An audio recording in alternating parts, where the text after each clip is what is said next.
海龟交易法是一套著名的系统化交易方法，最初由商品交易员 Richard Dennis 和 William Eckhart 在1983年创立，用以证明交易技巧可以通过一个简单的规则系统被教授给普通人，而不仅仅是依赖天生的交易才能。海龟交易系统并不限定于特定的商品或市场，它可以应用于股票、加密货币、期货和外汇等各种市场。现在，我们就设定一些参数，让 Stocktiny AI 帮我们生成程序，对五粮液000858深圳进行回测计算。设定参数如下：头寸规模，使用每次加仓 20%。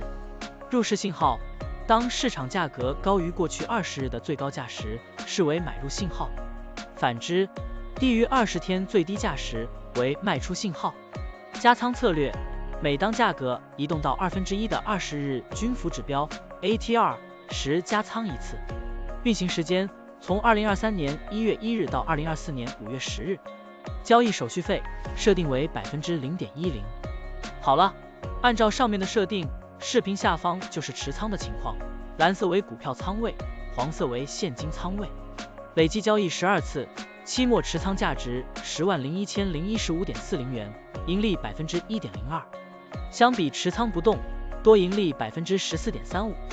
如果你希望使用更长期的信号，可以把参数修改为跟踪55天最高价突破时建仓，其他参数也按照55天周期来设置，这样就可以得到新的回测结果。累计交易4次，期末持仓价值101193.11元，盈利 0.19%。相比持仓不动，多盈利 13.53%。股票的波动特性不一样，盈利效果就不同，参数设定不同，盈利效果也会不同。怎样找到最优的组合呢？请评论区留言，让 Stocktiny AI 来帮助你。股票调优 AI， 利用 AI 技术赋能您的股票选择与操作。本站内容不构成对任何人的投资建议，您应当基于自己的独立判断做出决策。扫描二维码获取文字稿，欢迎点赞、评论、转发。